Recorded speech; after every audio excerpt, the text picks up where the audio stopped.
La chronique bourse, la quotidienne Zone Bourse, Anthony Bondin. Bonjour à toutes et à tous, bienvenue dans ce point de marché Zone Bourse du vendredi 6 février 2026. Ça s'appelle Ce matin, les investisseurs ont le mal de mer. Le doute pèse toujours sur la planète finance, notamment à Wall Street. Enfin plutôt les doutes dans un marché qui a perdu en route une partie de ses certitudes, en particulier au niveau de l'impact économique réel de l'IA. Les actifs à risque partent dans tous les sens, à tel point que je ne suis pas vraiment sûr que les variations extrêmes dont je vous parle en début de papier n'auront pas atteint l'extrême inverse à la fin de la rédaction de ma prose. Donc après 3 jours de purge sur les actions technologiques américaines et une nervosité palpable sur la frange la plus fragile des actifs à risque, les financiers à sang-froid ont ressorti de leur chapeau l'expression saine consolidation. Alors dans le monde de la finance, il y a 2 sortes de consolidation. La saine, parce que c'est celle qui ne dure pas trop longtemps et dont on a oublié l'existence 6 mois plus tard, et l'autre, celle qui se transforme en quelque chose de beaucoup moins chouette pour la valorisation des actifs. La bonne nouvelle, c'est que la première catégorie l'emporte le plus souvent en bourse, qu'elle soit réellement saine d'ailleurs ou pas. Ce terme de sain signifie que le marché fait parfois des petits excès, comme votre serviteur d'ailleurs qui est encore rempli de champagne après la soirée d'inauguration de nos nouveaux locaux à Paris hier soir. Une consolidation, eh bien ça sert à gommer les petites incartades polissonnes, mais sans conséquences durables, à condition bien sûr d'avoir une plaquette de paracétamol à portée de main, dans mon cas. Le hic, c'est que toutes les chutes de marché plus prononcées ont démarré par des consolidations évidemment. Celle qui nous préoccupe cette semaine est multifactorielle. Les investisseurs ont perdu coup sur coup plusieurs ancrages du marché haussier. En plus, les corrélations classiques entre certains actifs se sont un petit peu déréglées. Le pari sur la baisse des taux est incertain, le pari sur l'impact final de l'IA est incertain, le pari sur l'essor des crypto-monnaies est incertain, et la meilleure cachette pour se prémunir contre ces incertitudes, les métaux précieux ne jouent plus vraiment son rôle. Alors ça fait beaucoup et ça explique les 3 jours de baisse marquée du Nasdaq 100. Outre l'impact psychologique de la situation, il y a des mécaniques complexes à potentiel effet boule de neige qui sont à l'œuvre, et ça fait un petit peu peur. Les gros mouvements baissiers font disparaître des tombereaux d'argent, ça entraîne des changements de comportement importants des investisseurs, par exemple céder des actifs pour compenser des pertes, se couvrir, réduire son risque, ou encore rebâtir des stratégies qui ne fonctionnent plus. D'où un effet d'emballement certain, surtout quand la volatilité provoque des variations un petit peu dingues. Exemple avec l'once d'argent qui a perdu 25% hier, qui perdait encore du terrain cette nuit et qui rebondit actuellement d'environ 9%.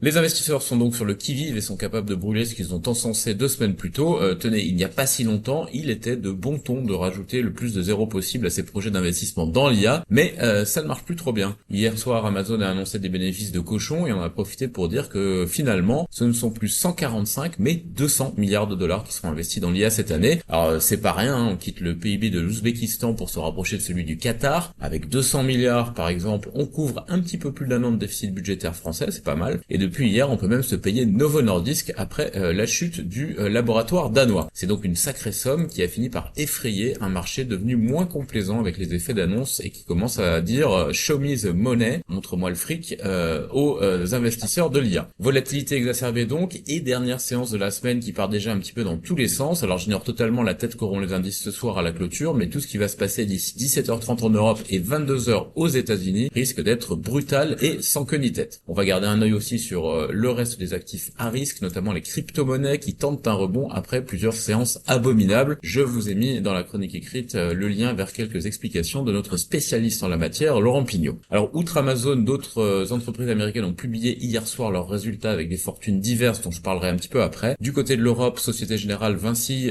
Koné, Ørsted, Sabadell sont de la partie aujourd'hui. Anthropic, dont les nouvelles solutions IA font craindre une perte de valeur généralisée pour les éditeurs de logiciels traditionnels, a encore frappé hier en annonçant une mise à jour de son modèle et des fonctionnalités additionnelles, en particulier dans la finance. Et là, j'imagine que si Zone Bourse avait été cotée en bourse, eh bien notre action aurait décroché. En tout cas, j'ai bien fait de vider toutes ces coupes hier, c'est autant de champagne qu'Anthropic ne nous carottera pas. Côté Asie-Pacifique ce matin, le Japon clôture la dernière séance de la semaine en hausse de 0,7%. Les indices riches en valeur tech comme le Kospi coréen et le Hang Seng de Hong Kong perdent un peu plus de 1%. C'est pas si mal puisque les 2 indices sombraient nettement en début de séance. L'Australie chute pour sa part lourdement de 2%, plombée par le reflux des valeurs minières présentes en nombre dans l'indice ASX. La volatilité, eh bien, elle reste forte en préouverture en Europe avec une tendance qui s'est toutefois améliorée au fur et à mesure de la réduction des pertes en Asie. On passe à l'actu des sociétés sociétés en France, on a eu donc plusieurs publications depuis hier soir. Vinci et Société Générale en tête d'affiche. On a aussi Aperam, XFAB, Equasense, Garbet, Aquel, Bassac, Energy Group ou encore Walix. Danone a élargi ses rappels de lait infantile en France et en Europe. L'Arabie Saoudite est en pourparlers avec Boeing et Airbus pour sa plus importante commande d'avions à ce jour selon Bloomberg. GTT a signé une commande pour les cuves de 2 méthaniers en Chine et on a des petites actus du côté de Verimatrix et de Paref. Ailleurs en Europe,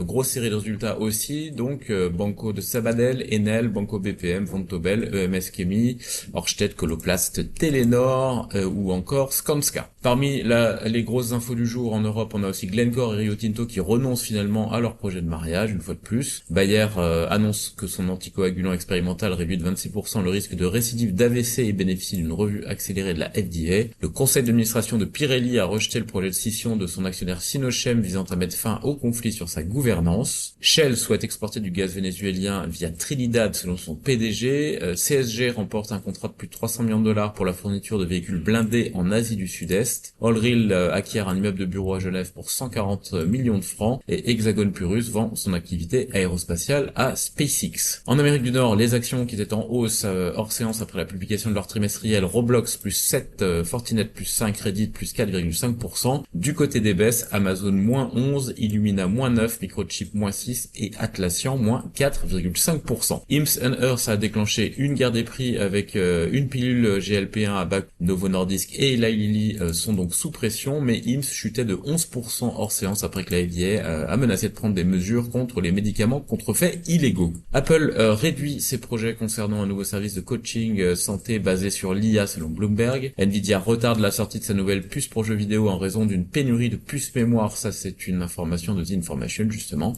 Zscaler acquiert SquareX pour faire progresser la sécurité de ses navigateurs et Liftoff Mobile qui fait partie de l'écurie Blackstone aurait reporté son IPO à cause de la dégradation des conditions de marché. Les dernières publications de la semaine aux États-Unis, Philip Morris, Ubiquiti, Biogen, AirCap, Santen ou encore Carlyle. Ailleurs dans le monde, Toyota Motor change de patron et relève ses prévisions pour 2025-2026. TSMC prévoit de produire des puces avancées au Japon et Meituan va acquérir Ding Dong Fresh pour 717 millions de dollars. Les publications du jour en Asie, Toyota Motor, Tokyo Electron, Itoshu, KDDI, Mitsui Fudosan, Tata Steel ou encore Rea Group. C'est terminé pour ce dernier point de marché de la semaine. Je vous souhaite une très bonne journée et un excellent week-end.